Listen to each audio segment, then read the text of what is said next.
Hey guys, Khalid from Cricket Fanatics Magazine here, and today we bring you another special guest. It's Faye Tunnicliffe. Welcome to the show, Faye. This Thank is you. our Thank you for having me.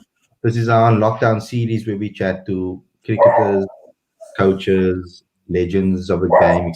We try to get an understanding of what their journeys were like, and also try to get them to know them a little better. Obviously, during this lockdown period, they become a little bit more talkative, so it's much better to get them on this show, and it's live. So cool. Um, how's it going, Faye? Let's start with the lockdown and how you stay fit and also keep your cricket skills sharp during this period. Well, the fitness, I've tried to be as creative as possible. So I've been doing a lot of skipping because that's really good for agility and things like that. I've been doing a lot of body weight things. For like the first week, I did a live Instagram workout, and that was quite cool. Just a lot of cool exercise and things like that. I mean, the other day I did a workout where I was pushing my car as like a push cart, just so I can build strength and stuff like that. And then with the cricketing skills, honestly, at this stage, I wouldn't mind facing a sidearm. But I've got a ball that hangs from a rope. It's actually a ball in a sock, and I tied it to a rope, and I just hit that as many times as I want. I'll do like 100 with the top hand, 100 with the bottom hand, that sort of thing, just to get my shapes, keep my shapes. But then otherwise, there's not much I can do in terms of bowling or facing throws or anything like that. So just sort of work with what I have. And how was the reaction to your live Instagram when you did that whole training program, etc. It was quite good. A lot of people would sort of message me and just say, because I would post the workouts after I'd done the live session, and they said that they would screenshot it and then maybe do it at a later stage or something. And that's sort of why I stopped. But also I started working out earlier during the day. So now, for example, I did a workout this morning. I'll probably do one later as well. Well, the reaction was good. So people said they did the workouts, which they enjoyed, which is quite cool. So I do every now and then still post workouts so that people can just sort of stay fit and stay active. I know for me personally, it's better to have that motivation from somebody else, because if I see somebody else working out, I think, I need to go and work out now. Yeah, I don't even know, but that particular car push thing, it was a Captain Marvel thing that people obviously posted it around that time when, when Brie did that workout, and they kind of put a comparison between her and doing the Marvel, obviously Captain Marvel thing. I don't know, is that where you saw it, or where do you pick up that unique training stuff? I think there's a trainer on Instagram who did it, and she's like a gymnast or something like that, and she's a fitness fanatic. So saw that, and I was like, okay, I'll give it a try. Yeah. And excuse my ignorance, but do you have someone in the car sitting in the front seat to pull up that handbrake in case you push it to the other side? No, I had to like run around to the other side and then pull up the handbrake. Yeah, my mom wouldn't pleased with that, but it's fine. That's awesome. I don't know if a lot of people know, but we met a while back, and obviously through Ezra Pool, etc. And you were doing some wicket keeping. Is that still something that you heavily into, or a role that you see yourself in? Not really. No, I haven't done wicket keeping in a long time. That was sort of when I was more involved, like in the SA setup. That was pretty much my role, or one of my roles. But now, obviously, I moved from Woland to Western Province, and within the Western Province setup, it's sort of better for me to be an all-rounder. And I've always liked bowling, so it's not a problem for me at all. Yeah, and I think it was just sort of that choosing which was better for my career going forward. But I'm definitely focusing on my batting the most, as opposed to wicket keeping or bowling. Yeah, so, amazing batsman. Your technique, it's awesome to watch you bat, etc. So talk to me about your batting, etc. And where you want to bat in the order, kind of, and where you see yourself batting in the order, and explain a little bit what style of batsman you are. Um, so I've actually sort of changed my style. Okay, but first my role. So I'm pretty much a player that I want. If my coach turns around to me and says, "I need you to do this," I want to be able to do whatever they need me to do. But I think ideally for me, I really enjoy number 4 because I feel like it's a little bit of pressure off, and I can sort of play freely. Obviously, playing the circumstances, but my style, I think it changed. I used to be a very slow batter, so I would start off kind of slow, and then towards the back end of my innings, I would be more explosive. But now I'm fairly explosive. I just enjoy hitting the ball. So it's sort of like see ball, hit ball kind of thing. But again, it sort of depends where I'm batting. For T20s, I opened for a while. And that was fun because I could take my time. So I could bat a little bit slower. But then if I batted higher up or lower down the order, then I could be a lot more explosive, especially within T20s, which was my focus for a while. And then 50 overs, I can sort of build an innings a little bit more, but it's just getting that transition that's a little bit hard because it's quite easy to go in and just, I don't know, want to smash the ball over the park. But there's a certain form of diligence that you need when you're batting. Yeah. And with regards to, like, you get some players, particularly in the Proteas setup that I can speak about now. Obviously, you get your Chloe Tryons and you get your Lizalis, who are spoken about as explosive peak eaters, etc. They don't want to be classified necessarily as that, but they generally have more power eating in their game. They have the ability to clear the boundary, etc., etc. I wanted to ask you, how exactly do you train that to attempt to actually try and strengthen yourself to be able to hit the boundary? Is it more about timing or is it more about power, would you say? I think it's definitely mostly about timing. And power is a big thing within that, but I think it's mostly shape as well. I mean, you can hit the ball as hard as you want, but if you don't hit it, out the middle of the bat and time it right, then you're not going to get it as far as you want. I mean, if you look at people, someone like Chloe Tryon, she has amazing timing. And sometimes it looks like she hardly even hits the ball, so she's not really putting a lot of effort or power into the shot. It's just that timing that she's so good with. I mean, she can check drive a 6 over extra cover with her eyes closed. Yeah. So, with regards to that, because I've looked at some cricketers, you try to see their journeys and try to learn from their journeys, etc. So, let's go into your journey a little bit more, where it started. Generally speaking, when I do speak to cricketers, they generally always talk about how they learned in their backyard or in the street, from their parents or their father or their brother, or etc., or whoever's in the family. How did you get introduced into cricket? What was the defining factor in it? Well, cricket, it kind of runs in my family.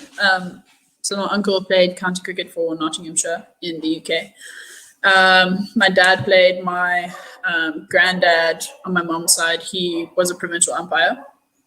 And then it sort of started with mini cricket because I went to a very sort of like countryside school. I lived in Greyton for a little bit. I don't know if many people don't know about the place.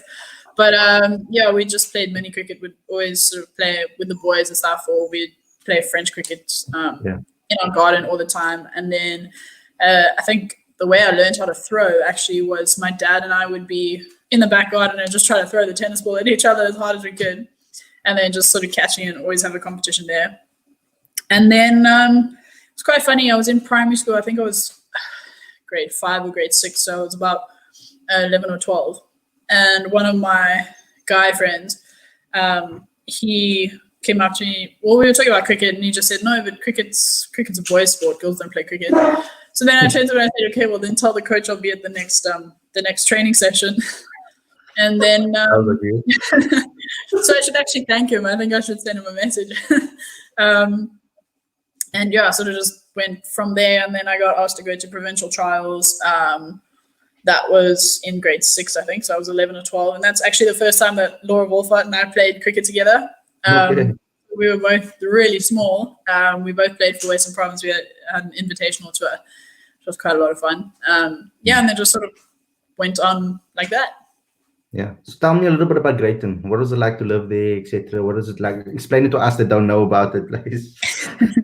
Oh, it was awesome. And that was probably one of the peaks of my childhood because like morning traffic would literally be cows in the road. You couldn't get to school because there was a herd of cows in the road and things like that. And like you would go to school and you could take your shoes off sort of as soon as you got to school and spend the day like that. And we would go down, like PE or physical education was going down to the river and just playing in the water and making boats and rafts and stuff like that. So that was a lot of fun. Yeah. A very, very small village though, so it's sort of everyone knows everyone's business. But I was a good kid, so it's okay. So, Things have yeah, changed. it was very cool. Sorry? I said things have changed. Giving away my secrets here. So, like, I know that people might look at that and say, "But you were very young, etc." When you remember those memories, but what people don't actually realize, I can use myself as an example. When I was very young, probably I moved to Holland when I was one, and probably did grade 1 and 2 there. I was there for 2.5 years. So it's memories that have stuck with me, and maybe it's just my understanding of what I thought it was like, but it always stuck with me, and it was always like the best period of my life in my eyes and things that I remember. So it's possible for something like that, especially when you move, because some people stay in one place for their whole life. So Yeah. they don't really experience because and then they don't remember what has happened because it's kind of all plastered over by all the other experiences they've had in the same place for a long period of time. So Exactly. Yeah. yeah, so Yeah. that's maybe why a little bit of It's those little things that sort of shape you and who you are today. I mean, I love outdoors, and I'm pretty sure that had a really big influence on me because we would spend the days or the weekends outdoors on our bikes, just riding around and stuff like that. So, Did you have a lot of pets then? And what sort of pets do you have? we had bulldogs actually. Well, we had a bulldog called Clementine, and then she unfortunately passed away. So we got 2 more bulldogs, and we had Siamese cats as well. And then one of them passed away, so we had one called Princess. My sister named her. That was not on me. And then she was really old. She was like 17, and then she passed away probably about 6 years after we moved here because we moved to Somerset West from Greyton. Yeah, and then I had a cockatiel as well. And now we have 2 schnauzers and a cat, and I love those dogs so much. Yeah, I want to ask you because I've never had a dog in my life. I've had 2 cats, a kitten that passed away very young. It was sold to us actually with pneumonia, and they didn't tell us. And so I got really attached to my first kitten. It was a black Persian kitten. And then we didn't know it. It was after about 3 or 4 months. Then we took her to the doctor because there was something wrong. And then they told us, look here, she had pneumonia. Did you guys know that? We said, we weren't told that before. Oh my God. Got a second Persian kitten, Molly. And she also had a kidney problem that we weren't told about. So she only lived for 3 years. So we haven't had the best of records with regards to cats, etc. So we are kind of scared to get another one, even though I'm constantly looking at British Shorthairs and I really want the British Shorthair cat. I didn't get one. But I would ask you about dogs. I know how to, like, we kind of trained Molly, for example, the Persian. We trained her quite well. It was easy to train a kitten because they kind of like the fancy things, and if you use that to move them around, they kind of follow and then they learn. They're much easier to train. But with dogs, how easy is it to actually train dogs, and how do you go about getting them to listen to what you have to say, your commands, etc.? Well, our dogs are kind of stubborn, but they know how to like sit and give me their paw and stuff like that. I was really, really chuffed when I taught them how to do that because I'd always wanted to do that with a dog. And previously we had English bulldogs, and they're just impossible. They don't want to do anything you tell them. But otherwise, training them, I'll have treats or whatever, and then I'll just say sit, and then if they sit, then I give them a treat. But it's like people as well. If you give them food, they'll listen to you. So, so let's talk about your time in Western Province. You spoke about having knowing Laura for a long time and playing with her. And How much has she had an influence on your career, and what's it like being with the Western Province team? You guys are quite successful. I've been around your training camps. I've seen how you guys train. You guys are like a big family. It's awesome. It's an awesome environment to be in if you're lucky enough to be in that environment, guys out there. So just tell me about that environment, what it's been like, and what it's like to be with Western Province. The Western Province is on another level. They're insane, both mentally and skills wise. But no, so it's really cool. So Claire and I actually, the head coach, we've known each other for a long time. Way sort of before Western Province, or even before she was involved in coaching or anything. Yeah. And just being in that environment, there's a lot of incredible players there. And so there's a lot to absorb, and a lot that the players can teach you, and the experience as well. Our captain Lexi, she's an incredible player, and her calmness as well through in captaining a team, I think that rubs off on the team. I mean, a lot of people they'll find that captaining is a stressful job and stuff, but she's sort of the calm in the storm. If things are stressful, then she's just keeps the decorum, I guess. But just the environment it's hard work, and it's sort of work hard, play hard. We train with intent, which is, I think that's really important as a cricketer, because I think if you're just going to go through the motions, you won't get better, or in any sports actually. But it's definitely important you rock up to training, you know what you're going to do. You're there for a reason. And then when game day comes, you know what you have to do, how you want to sort of outplay the opponent. And I think that's just through being with Western Province for the last season. Those are definitely some things that have stuck with me and that I can take forward in my career. Yeah. Because, I mean, for women cricketers in the country, especially when you're playing provincial level, you're not getting necessarily paid to play the sport, and to play just purely for passion is unbelievable. You guys actually are the true fanatics of the game, because you're playing it with no rewarding, for no incentive, just for the fun of the game. So talk to me about women's cricket and your role now in it, because obviously having played or been amongst the Proteas and played with the Proteas, etc., and being more of a senior role with regards to experience in the side, even though you're quite young still. Well, that's within the Western Province side. Yeah. So the women's cricket is, I think now I'm incredibly lucky to be involved in women's cricket. Just I think on a global scale at the moment, it is gaining more and more traction and gaining popularity. And I mean, we look at the competitions around the world. We have the Big Bash now, the 100. We have the Women's Super League that's getting bigger and bigger within this country. And I think I was thinking about this the other day. Actually, we are incredibly lucky to have, I mean, sort of youngsters like myself that are still growing as cricketers.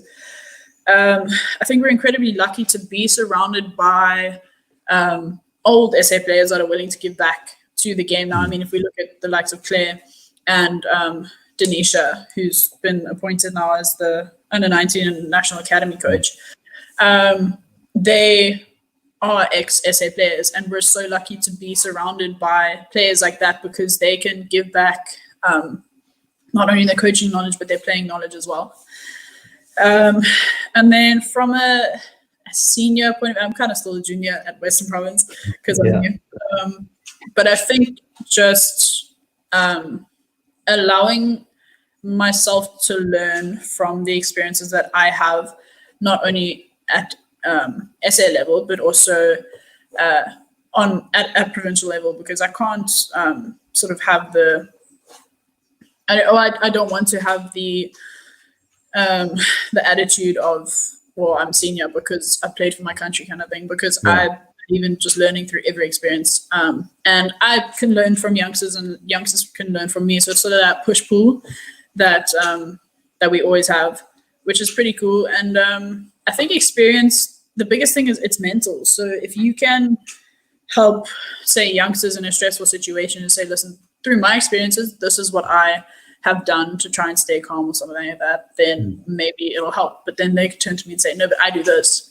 And then in the next match, I can try that and maybe it works for me. So it's just always that. So I want to talk to you about Coach Clay, because I can see that you guys have a very good working relationship, etc. So can you just maybe tell me a little bit about your relationship and what she's like as a coach and mentor, etc. So when did we meet each other? I'm not sure. I was still playing for Boland and she was playing for Eastern Province. And we played against each other. And I think I just started talking to her and apparently she just thought, who is this? And then she came down here and she helped out at Boland a little bit. So she sort of helped with coaching and she played as well. And then, so now I'm actually interning her. So I'm doing strength and conditioning for the under 16 and under 19 Western Province teams, which is really cool. So I work quite closely with Claire. And I think we have the professionalism to know when we can joke around and when we have to sort of work. And she's an incredible mentor. She is, there's sort of a handful of coaches within this country that I really trust my game with, and she is definitely one of them. If I were to sort of put my game on a plate and give it to her, I'd happily do that. And she's very, she's a coach that's sort of willing to listen to you and willing to listen to your different methods, no matter how crazy they are. I mean, I think the one day I went to her and I said, I want to bat left-handed for this session. And she just said, why? And I said, I don't know. And she said, no, but tell me why, and then you can do it. And I couldn't give an answer. So it's just that sort of thing. But then also if I have a mental issue, then I can come to her and say, look, we need to talk about this, because she's very willing to listen. And I think she's quite big on the person and nurturing the person as well as the player, because we are people before we're cricketers at the end of the day. Yeah, so if I really wanted to know a lot more about you, she would be obviously the perfect person to ask, right? Yeah, pretty much. But please don't. Yes, I'll ask her. Actually. Hey, Coach. Oh, wow. Hi. Hello. Hi, well done. Great. Nice hair. Lockdown hair. So please, Faye's over here. You can see her reaction, how happy she is to see you. But I'm going to hand it over to you a little bit to ask her some questions, maybe that you haven't heard yet in the link and in this live stream. So if you can maybe ask her some questions about anything that you wanted to ask her that you never heard before, maybe. I still want to know why she wanted to bat left-handed, though. I still haven't received an answer. Well, I heard that there were a couple of the, I think, English male players that did it. And have you seen how they switch it? Like, it's pretty impressive. So, although I should probably perfect everything else before I try switching. But anyway. So, yeah. Sorry, man. With regard to batting left-handed, you said some of the English players do it, learn their switching. Is it something that you can that can actually help you with regards to reverse sweep, etc.? Is that a technique that's Clay? Maybe you can give me more insight into that. In my opinion, it makes perfect sense. So when she first came to me about that whole batting left-handed thing, I was like, why? And then I was like, okay, wait. Let's do the research and then come back to me. And then, let's see from there. Because we do a lot of things where we kind of just change our stance, where you literally, you switch it. So you pull and then you reverse pull, if you want to call it that. So there was some good idea behind that whole left-handed batting. But, she just never came back to me. So we just never did it. I'm still doing the research. Okay, what did you like in training? Because I mean, I've come to one of your training sessions, watched her in the nets, and how my opinion was that she constantly tries to, in a session, she actually always tries to push the limit, try to hit a little bit further, get a timing better, if she didn't get it right the first time, she wants it again and again. She doesn't back away from a challenge. That was my view on her when I saw her in a few training sessions. What's your view on her and what type of player she is? Now, why are you gonna sit like this? No, yeah. When it comes to play, I think a lot of the time she does try and push herself. She tries to get better all the time in the game, not just within the game, but as a person as well. And as soon as she pushes herself as a person, it just filters into her game as well. So the more confidence she gets as a person, the more confidence just seeps into her game. And I think with Faye, it's a lot of mental and not so much skill, because when it comes to trying new things, she catches on pretty quickly. And when it comes to when she starts to get that belief in herself, then it's just like smooth sailing from there, if I can call it that. Because like I said, she just takes on things so easily, and it comes off and it pays off for her at the end of the day. But again, it's a big thing about her as a person. Once if she's happy in life, she'll be a happy cricketer, and it really comes out in the game. And I think the biggest time that I saw that was when she scored a 50 against Coastal, our last game, KZN Coastal, in the T20. She kind of just, we needed runs to get to our target score, and she didn't quite worry about getting to a 50. She was just like, if the ball's in the slots, I'm just putting everything into it. And she hit it for a six and got to a 50. And I think there was one ball left after that. And that was it. And it was just the belief in herself that she could do it. And she came off, and the eyes were like massive. She's like, I just said I was going to do it, and I did it. Hey, what do you think drives you to be like that? I asked Ashwell Prince in a previous one about mental strength, because guys like Ashwell, guys like Cal Verena, they used to come into situations when the team is in trouble and get them out of trouble. And Cal told me something interesting. He told me that he feels that it's not pressure because people expect him to fail, and because people expect him to fail, that's why he can perform the way he does under pressure when they six down, five down, whatever the case may be, with little runs on the board. I asked Ashwell if there's a way of mental strength, if it's coachable. And this is maybe a question to both of you, Faye first, and then I can ask Claire afterwards, can give a little bit of advice on it. Is mental strength something that you kind of can work on and improve on? If you had to tell a younger cricketer, I know you're still young, but if you had to tell a younger cricketer, 15, 16, that is going through a trip, etc., or is struggling with a mental game, what sort of tips would you give them? Well, for me, I mean, we all start cricket, we start playing for a reason, and that is because we love the game. So if you can sort of play every game with that enjoyment and actually enjoy it, then you'll want to play, which means you'll want to stay in the middle for longer.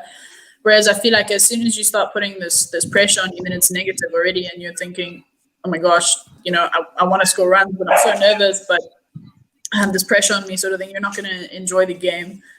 And actually, one thing that I started doing, I don't even think Claire knows about this, and now my dog's going crazy, is every time I walk out into the middle, I sort of look at the view around me, and I just think I don't get this view from the change room. So I might as well stay in the middle for as long as I can, so I can see this view for as long as I can. Yeah, and I think mentally, also just working on that. For me, like Claire said, the way that I play is pretty much a reflection of how I am feeling within my life. So if I'm happy within my day-to-day life, then generally I'll be happy with how I play.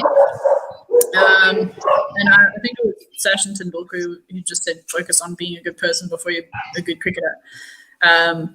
And that's sort of a really big thing for me. So mentally, I will focus on the mental game quite a bit, because I know that if I'm in a good space, the likelihood of me playing good cricket is pretty high. Yeah.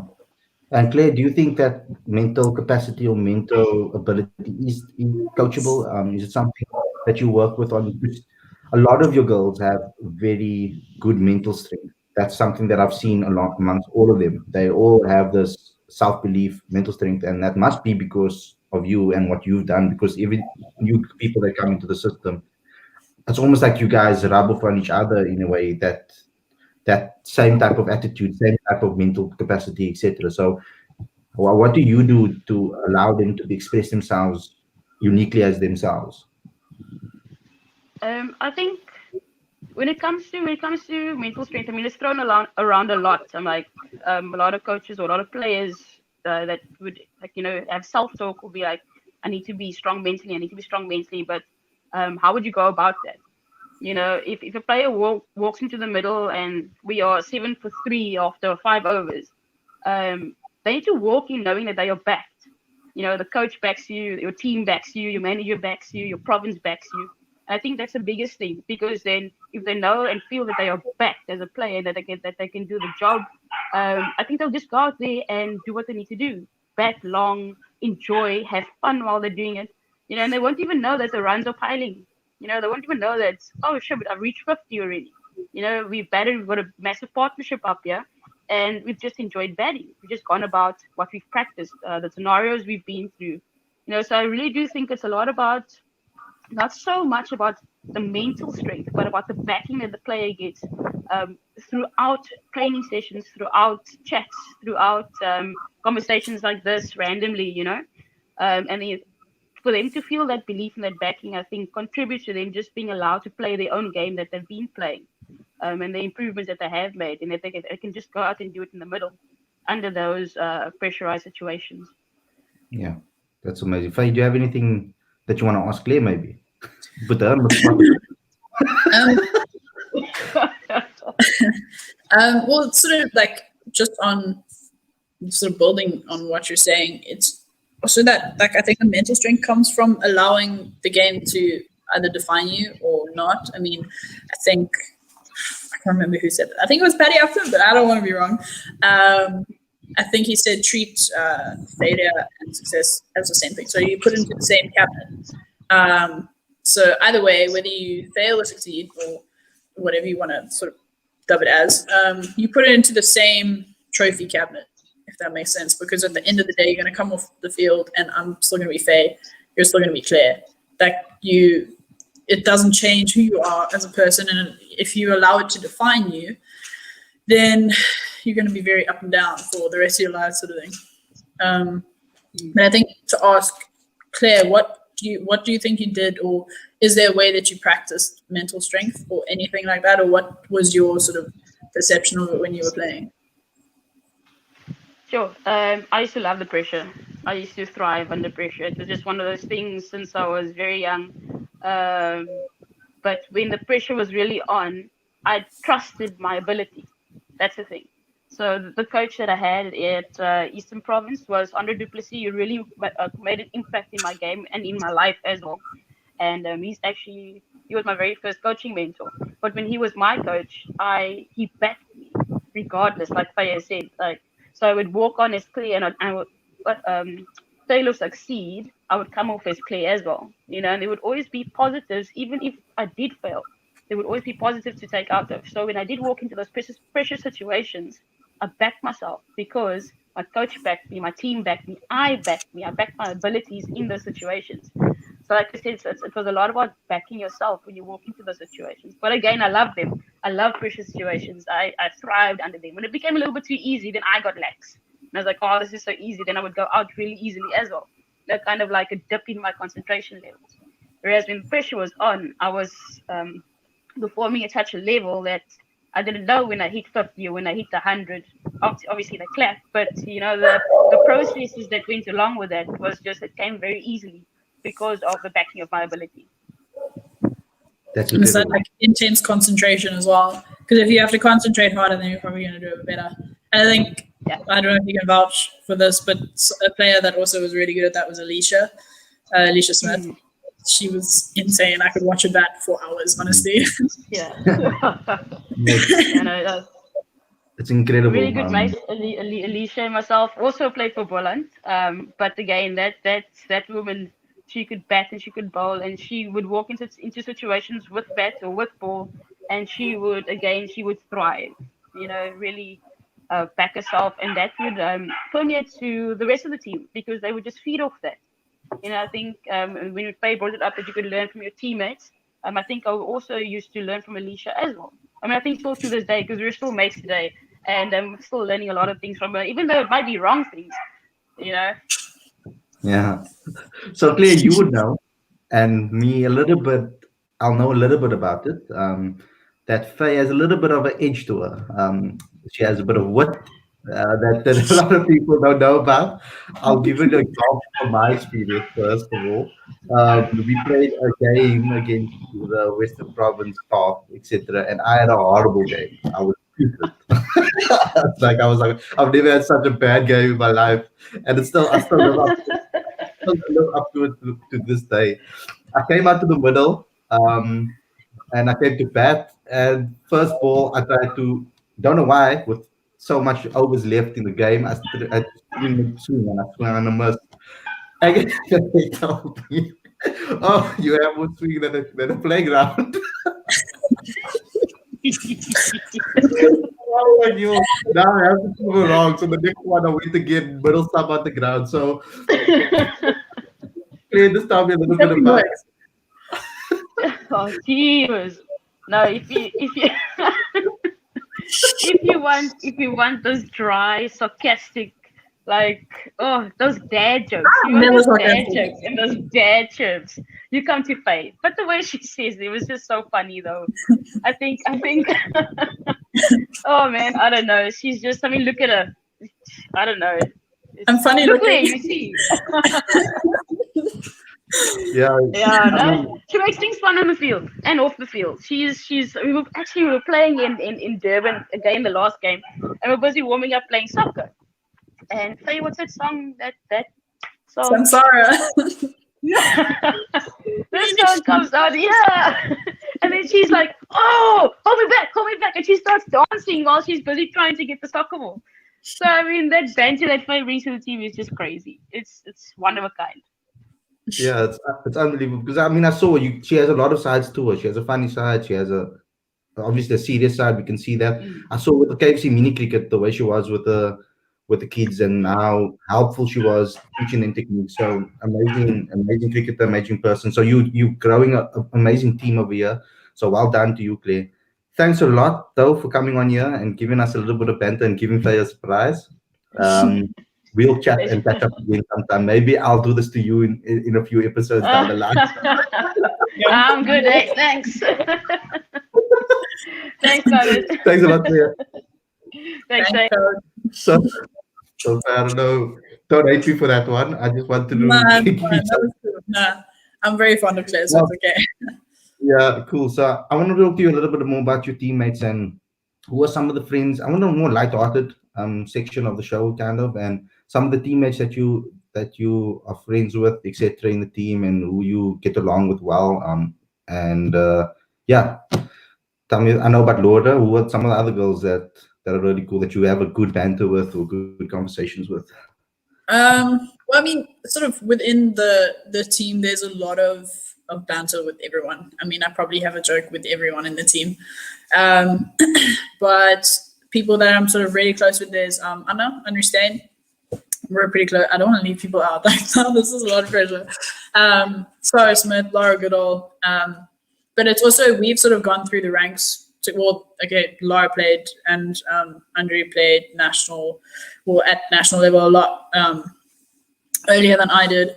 But then the likes of sort of Sarah Smith, I think we made our SA debut on the same day. So it's just that sort of connection. And then there's JJ. She also played long before I did. But it's just sort of, I've been going through the ranks with quite a few of the girls. So that makes that relationship a lot easier. But otherwise there's a lot of banter with all of them in the team. And like you said earlier, it's actually just one big family. I mean, I know if I have a problem, I can go to pretty much any one of them and they'll be willing to listen. Yeah, and similarly to Andre and similarly to Sarah, you guys have been in the Proteas setup, coming back to Western Province again. Tell me about your aspirations and your experiences with the Proteas, as well as some of the things that you guys share with regards to that, because it's kind of like you make the team and then you have to come back and work hard again to make the team again, etc. So what's your aspirations with regards to the Proteas? What was it like to be within initially? So being within the Protea setup, it's a very humbling experience. And I think for the likes of myself and Sarah and Andre, obviously being there and then having to come back to Western Province and work double as hard, it's a very humbling experience, because it's sort of, when you get there, it's very easy to think, oh, well, I've made SA. But then once you get dropped, then I think that's when I realized, I was like, you know what, actually, I have so much that I still need to learn, so much that I want to learn and aspire to. And obviously, I think that the goal would be to play for my country for as long as possible, because at the end of the day, it's an honor and it's a privilege to represent your country, and then you have your family name on your back. You're representing your entire family as well. So it was very humbling to come back to Western Province, and with the likes of Claire, knowing what it takes to play at that level, I can sort of work closely with her in terms of skill and mental capacity and things like that, and really just work on whatever I need to work on, because you'll get feedback from SA and they'll say work on this, and then I go and I just work as hard as possible, whether it's fitness or skills or mental training or anything. Yeah, and your time off the field, do you guys spend a lot of time together off the field, etc.? And what sort of things would you guys do? So it's mostly braai based. We'll have a braai or barbecue together, and it's always good fun. Or I mean, just after the game, we'll sit and have a Coke together, and just chat about either the game or just a whole lot of other things. I mean, I think that's where the relationships are formed, because if I can trust them off the field, I can definitely trust them on the field. And I think that's really important within a team, to just create a dynamic where you can talk to your teammates, because then on the field, you can talk to them and just sort of gain that trust and say, listen, maybe try this, or they can give me advice, and then you trust that advice because you have this relationship with them. I think it's quite important. Yeah. So, Andre, what sort of advice do you give to Faye? Everyone's just like bombing out Faye's interview. Sorry, just repeat your question again. What sort of advice do you get from Faye? What sort of advice does she give you, etc.? What do you learn from her, etc., as a player? And as a player? Faye has actually had a pretty good influence on me the past, let me say, year that we've really been in a team together. I'm sometimes a little bit too negative and too hard on myself. So with Faye's, I don't know if I could call it attitude, it's rubbed off a bit to a point where I think it was now in Durban, the last game as well. It was like 4 p.m, and I said to her, listen, for the next 24 hours, I'm not going to complain at all. And it was the most difficult 24 hours of my life. But you do feel pretty good afterwards. So it's gone to a point where now on game days, I have a rule where I'm not allowed to complain. So like just sort of that sort of positive attitude that Faye brings across is something that everyone can really learn from. So yeah. Yeah. So both of you, I wanted to ask you, now you're in lockdown, what sort of things do you enjoy doing? For example, besides obviously you have to train, do all of those things, etc. I know that Andy before, I've spoken to her before when I was somewhere else, and I'm not going to mention that, but I spoke to her before, and she said that she's a big Man United fan, and I don't know if she still supports United or she still watch football, etc. Do you watch football? Is it something that you do too? Right? Right. What's football? No, I'm kidding. I don't really watch football, to be honest. I still call She it soccer. supports Liverpool though. I do support Liverpool. Yeah. You probably just lost a whole lot of viewers. I'm sorry. That's not. Yeah, unfortunately. Unfortunately. I don't actually know, because I mean, yesterday we had Jason Smith on, and I brought Zubair on as a guest, and they're quite close mates. And one is a United fan, one's a Liverpool fan. So it's kind of a massive rivalry that's always been. Andy, what's it like to be United supporter currently? I'm a United supporter too, so I feel your pain. At the moment, it's tough. We're struggling. We were just on our way up again after signing Dan James and who was the other one who signed? Oh, Fernandez. So we were sort of on our way up, and then Corona hits, and then So I don't know if with the season, if it finishes, hopefully we'll get back into Champions League with Man City. A bit of lawyer problems and stuff. But we'll see how that goes. But at the moment, Faye is nothing to complain about, with Liverpool sitting number 1, never losing. It's a bit of a struggle, but Yeah. Yeah, So team. So So, The team that you never watched you, in the chat. what sort of things do you guys do during lockdown, for example? Say Netflix, etc. I mean, I recently got onto that show Money Heist, and it blew my mind completely. I don't know if you guys have watched it yet, but it's definitely something that you should put on your list. So, what sort of things do you guys do in your spare time now? You can start with Faye. Yeah. Okay. I actually learned how to knit. So I'm a grandma. My mom was adamant to teach me, so she was like, "You're gonna learn how to knit." I was like, "Cool." So at least I'm gonna be warm during the winter. I don't know about you guys, but anyway. No, but I've been skipping a lot, so I've been trying to learn like skipping tricks, as in like with the skipping rope. I've been training quite hard, playing a lot of music because I play guitar. So playing a lot of music as well. My sleeping schedule is very whack at the moment, but we don't have to get into that. Yeah, and then I'm not really a series person, so I haven't really been watching series and stuff. But I did watch a really cool movie about an MMA fighter called Ronda Rousey, and I highly recommend it. So it's on Netflix. Otherwise, just pretty much living life. And Andy, you have any questions for her? Well, I did want to ask her what she'd been doing, but she just answered that. So I'm going to ask you the random old cliched question of where do you see yourself in 5 years? My dad and I were speaking about this last night, actually. And my first answer was just like incredibly happy. I do plan on being very happy and content with my life.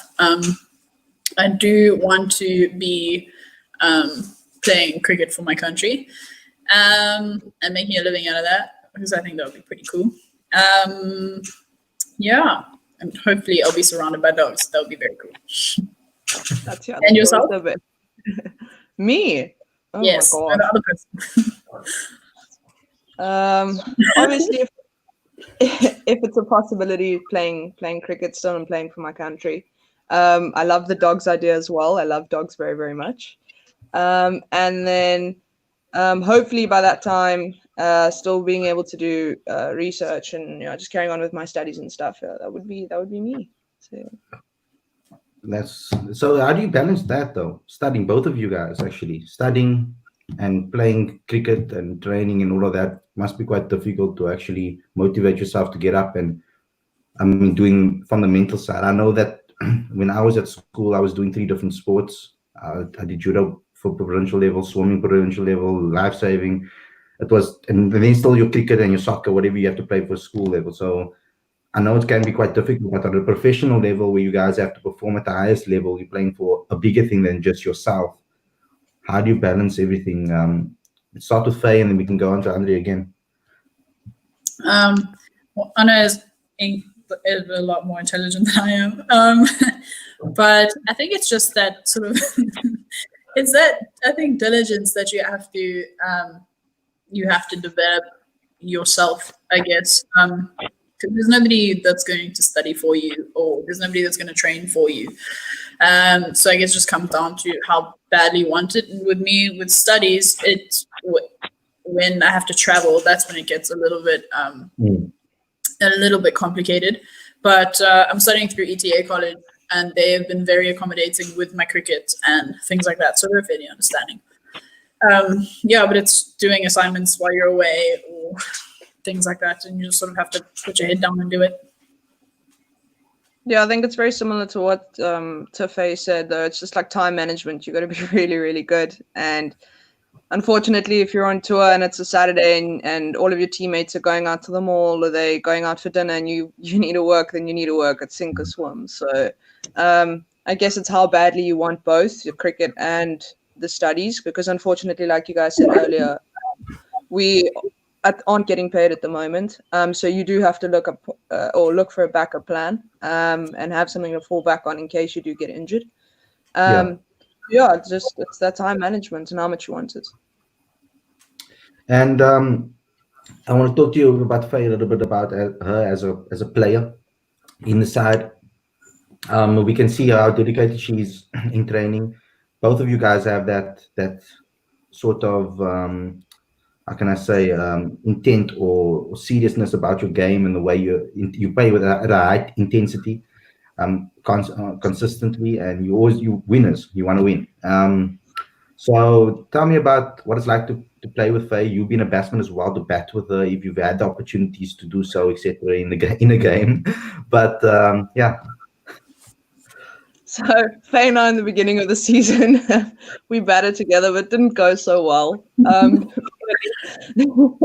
Purely because we didn't know each other so well, so communication wasn't always the best. But as the season's gone on, as the season's gone on, it's actually gotten a lot better, and yeah, just getting to know each other better. And I think we complement each other very well in terms of the way that she plays very explosive, and the way that I play a little bit more, rotating strike and anchoring. So I think it complements, the two playing styles complement very well. And yeah, again, just Faye's willingness to learn and her openness to learn and do better, and to learn from her can only do wonders for someone else's game and for her game as well. So yeah.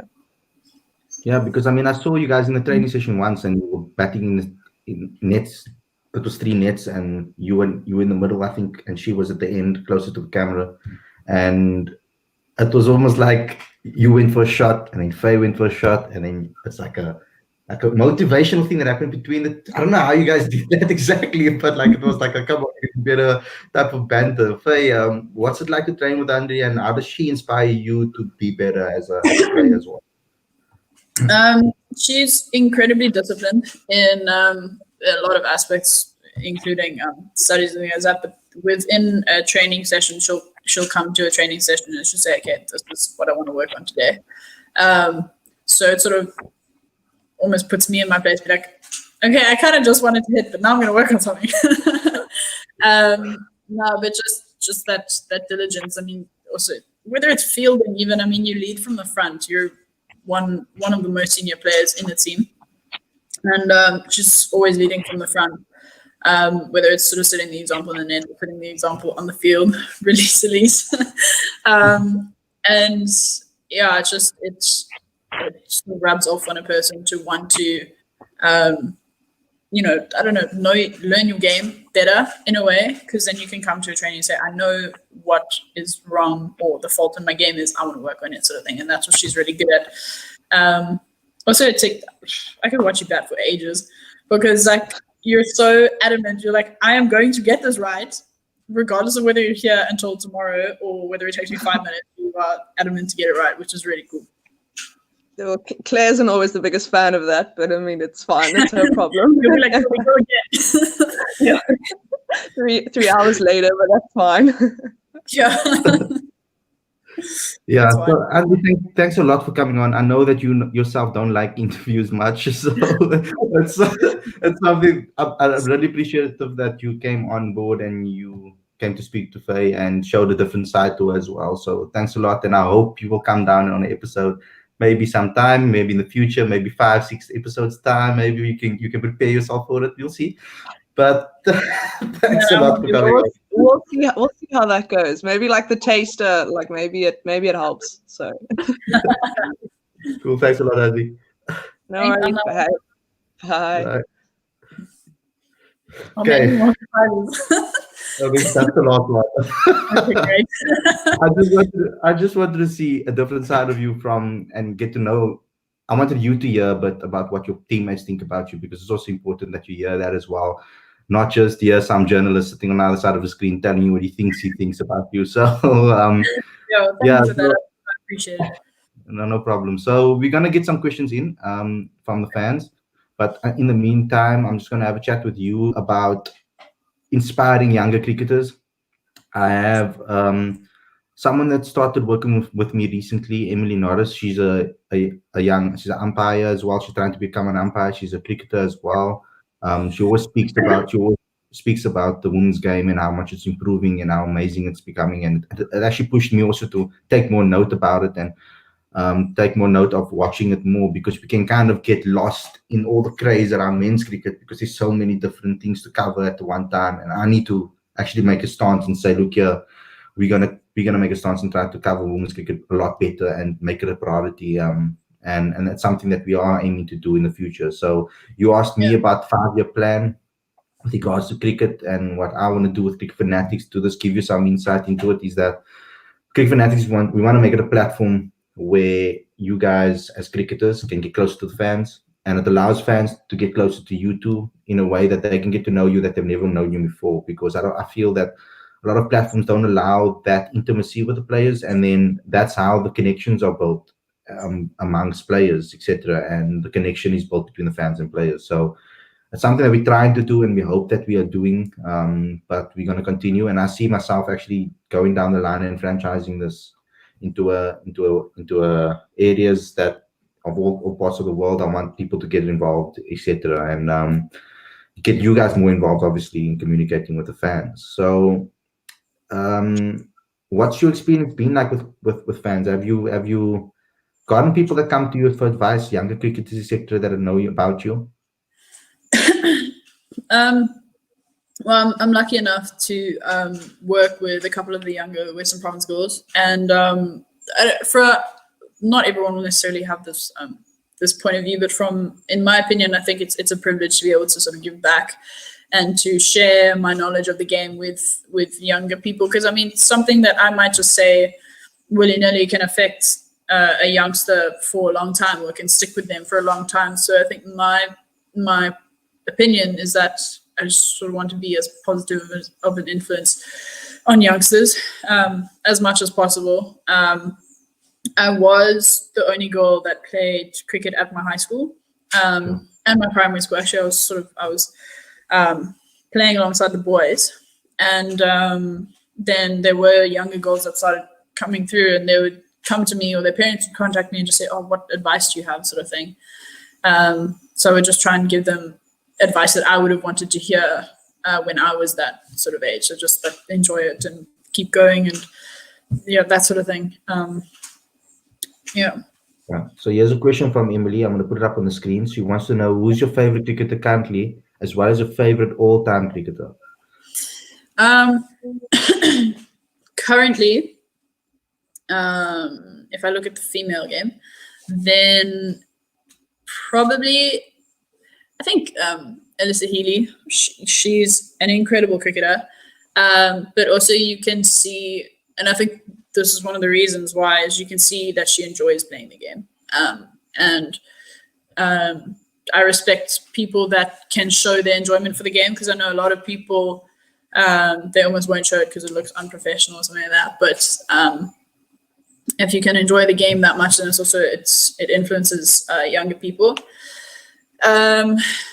But there's a lot of incredible cricketers at the moment in the women's game. I mean, if we just look at our own country, the likes of Marazan Cup, Dene van der Kar, Chloe Trout, it obviously depends which perspective you take. And then you look at someone like Laura Wolfart, who is similar age to me, but she's had such a huge impact on the women's game, and she will continue to do so. I believe that wholeheartedly. And then all-time favorite cricketer, I think I'm going to have to go with I think Sachin Tendulkar, but his influence on me was not necessarily only through cricket. It was also because he said, focus on being a good person before a good cricketer, because people will always remember how you made them feel. And I'm a strong believer in that. So the fact that he had that influence on me, I respect that. And I think that's why I idolize him so much. I wish I could say, Sachin, you're going to be on the screen next, but that's... Oh, that'd be awesome. So I wanted to ask you, with regards to the men's game, I'm not going. The question actually was for you to choose between Faf or AB, but I'm not going to ask you to do that. That's quite a little bit difficult one to do. So I'll ask you rather to give me qualities about them both that you love, and also qualities of their captaincy, because they were quite different. I have a very different opinion about the captaincy, etc. I don't think I should say it on here. It's not a space for me to say what I think about the two captains, because I think they're very different in the style that they captain. I think Faf is more of a Ubuntu type of get the team together, get like that type of captain, whereas AB was a very hands-on captain with regards to this is the plan, we stick to the plan. That was my opinion. But I want to hear your views on the two players because I know they were friends as well. Well, I think I was second in line for favorite cricketer would probably be AB as well, but also he does show that enjoyment aspect of the game again, and I think he's almost had more of that willing to show how much he's enjoying the game kind of thing, whereas Faf is very composed in a way and very much sort of like, okay, they both back their players, but I think Faf is more like a willing to show the backing that he has for his players. I want to say sort of hand it over, but not in terms of I'm not going to do it, you're going to do it. It's more of like a let's do this together kind of thing. And I think both of them definitely lead from the front. And I think both of them also had that composure aspect that is important for a captain. Because it's easy to get flustered when you're leading a team, especially when the stakes are high, when you're in very high pressure situations. But I think both of them are definitely leaders that led from the front and sort of led by example. Yeah, because I don't think Faf gets the credit he deserves. I mean, he went through a very difficult period as a captain when CSA was in tatters. There was problems happening all around in the board, things that he shouldn't be dealing with, and he had to come out in press conferences and face us. And he got some very difficult questions about transformation, questions about other things that were not about the game and not regarding to the game. He had to answer, and he answered them phenomenally and kept his cool and still got performances out of his players, which I really respected. And that's maybe because I didn't experience, as a journalist, I didn't experience AB as long, because when I came into the game as a journalist, AB was coming towards the end of his career and Faf was the captain already. So maybe I got a different opinion about the two, because AB I just watched on TV and watched his captaincy, whereas Faf I was there. I saw it through the ball tampering phase, all of that, how we approached everything. So I have a lot of respect for Faf. Likewise. And I think, like you said, he did come. He got the captaincy at a very tough stage of sort of South African cricket. And I've heard a lot of people say that he's possibly one of the best captains that this country's seen, and I wouldn't be far from agreeing. Because I think just the composure that he kept, not only within the game, but as you say, with the public as well. I think it was admirable. Yeah. So the next question is one of our writers actually has put it in Ungama. It also ties in with the whole captaincy thing, because it's about Dana Fanikek. So I'm going to ask you about this, because please talk about the impact Dana Fanikek has had on the team as a captain, and what have you learned from her and some of the senior players in the Proteas women's side, because Dana is one of those special candidates where she came in as a young captain and had to lead a senior team. So it would be amazing for you to, as a junior that came into that side, you would have seen what she's like, hands down. And so, tell me what you think. Danae she's an incredibly passionate cricketer, and I think that passion does filter through to the rest of the team. It's sort of like like, this is my passion. I'm going to play and live this passion with you guys on the field. Again, a captain that definitely leads from the front. She is an incredible cricketer, and her cricket knowledge is out of this world. And I think that's what makes her a really good captain, because she has that passion and she has that cricket knowledge. I mean, she can read a game like the back of her hand, and I really respect that. And her, I mean, in training sessions, her work ethic as well. It's that I want to get this right, and that definitely rubs off on youngsters as well. With other seniors in the team, there's Marizon Cup again, she's a phenomenal cricketer, and also leading from the front. She's not a woman of many words, but give her a bat or give her a ball, and she is going to tell you exactly what she's feeling, which is also really very cool. And then the likes of Mignon, who's also been around for quite a while. She captained the team before Danae, and also just very composed and hardworking. She's sort of the player that's first to arrive and last to leave because she has that work ethic. And a lot of the seniors, they're willing to put their hands up, which is very cool, and it's good that it rubs off on the youngsters as well. In terms of I want to put my hand up, I want to perform for my country. I mean, you interviewed Nadine as well, and she's very much got that attitude. So just being around players like that, it's motivational, because you just think, oh, I want to be like this sort of thing. Yeah. Cool. Yeah. So a continuation of that kind of, not really, because it's more about you, but from Bianca Smith, she wants to know, Faye, how do you deal with stress in a big game as well as not in so big games? So stress and pressure is going to sound really cliche, but it's personal. So generally the pressure that you're feeling is the pressure that you're putting on to yourself. How do I deal with the stress? I walk in and I say, I love batting. So if we're batting or bowling, whatever, I'll say, I love doing this. Like, I love this game. So I'm going to go in and bat for as long as possible, because I know that if I enjoy it and if I come off, I have the ability to take this game forward. So I think it's just, that is also reminding yourself why you started playing, and you enjoy the game. And I find that when I'm enjoying it, then I'm playing my best cricket. So I turn the stress around more to like a privilege sort of thing, and say, I have the ability to play this game. I love playing this game. So I'm going to do what I can with what I have. Jeez, I'm actually learning a lot from those interviews. It's actually unbelievable. Let's end off with a lighter note. As Celeste has said, Celeste Blanche has given you a question. How's your TikTok coming along? And give some advice to the people out there. Please don't go follow my TikTok. Do not do that. Oh my gosh. Yeah, it's fine. Thanks, Celeste. Oh gosh. I still don't understand the whole TikTok phenomenon. Me neither. I don't even know what TikTok is. Oh, is it? So what's that? I don't own TikTok.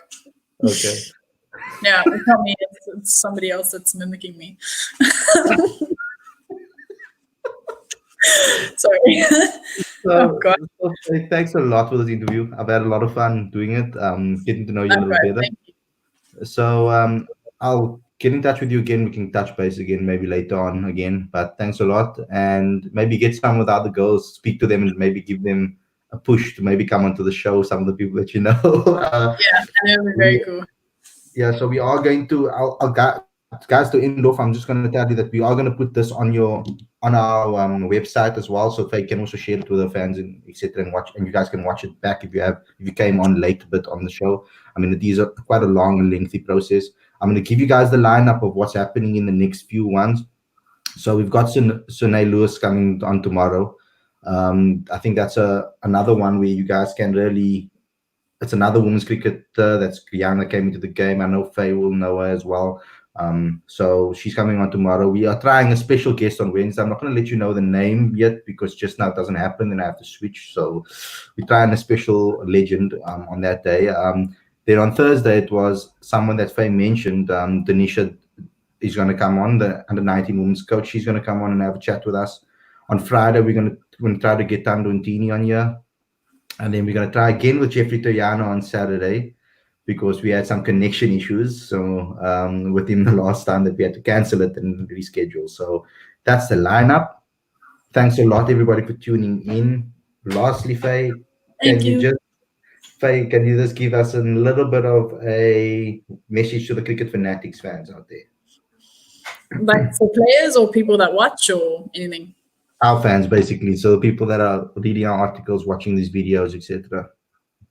I think just keep supporting for sure, because the players appreciate it, and I think you guys at Cricket Fanatics, you are really trying to push sort of more public eyes on women's cricket and stuff. So just keep supporting, because it is going to go a long way, and this is where bigger things start. So just keep supporting, keep watching, and just thank you for the support again. Thanks a lot, Faye. So we'll chat again. Yeah, cool. Thank you. Good luck with the training and lockdown, and safety to all the family and friends, etc. Likewise. Thank you so much. No problem. Cheers. Bye. Bye.